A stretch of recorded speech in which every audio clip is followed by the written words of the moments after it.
Kjo foto të kemi parasysh është publikuar nga profili i tij 4 ditë më parë.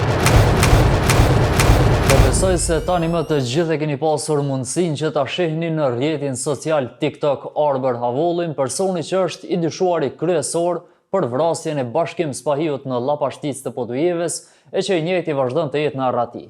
Ajo çfarë bën këtë rast teje të çuditshëm është fakti se i njëjti vazhdon me qenë aktiv në rrjetin social TikTok pa e pasur fare shqetësimin në lidhje me veprën me të cilën ai ngarkohet.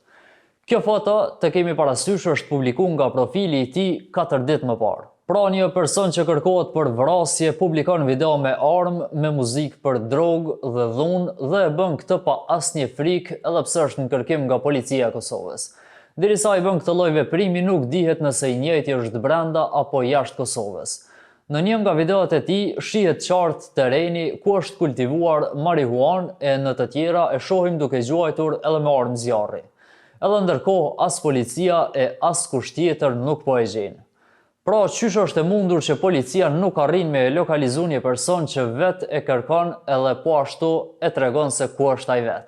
Si mund të kemi një sistem drejtësie që nuk është në gjendje me e kap një të dyshuar që del vet në publik dhe që sfidon shtetin e po ashtu edhe drejtësinë?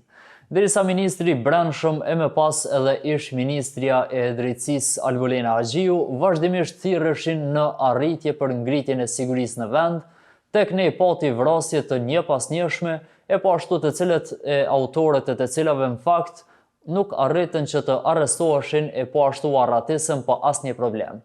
Derisa Havulli ende të lirë dhe publikon video kërcënuese në rrjetin social TikTok, padyshim se ekziston rreziku që ai të kryej edhe vepra të tjera penale e deri edhe tek rreziku për vrasje tjetër, ashtu siç dyshohet se e kreu vrasjen e fundit me 10 plumba. Mirë, po rasti Arber Havullit nuk është rast i izoluar, pasi që muajt e fundit janë kryer edhe disa vrasje të tjera, ku të dyshuarit kryesor për krimin janë po ashtu në Arrati. Ende në Arrati janë Mefail Shkodra me 2 djemt të tij, të dyshuar për vrasjen e 3 fish në Gjilan, një prej ngjarjeve më të rënda që ka ndodhur viteve të fundit. Sot, pra disa muaj më vonë, ende askush s'është arrestuar, por e njëjta situatë është edhe me vrasjen e fundit në Hajvali, ku autori i dyshuar është po ashtu në Arrati. Pra në 3 raste të rënda me viktima, autorët e dyshuar janë të lirë. Në 3 raste shteti ka dështuar t'i kapë. Ndërkohë këta njerëz lëvizin, fshehen, madje disa publikojnë edhe video sikurse s'ka ndodhur asgjë.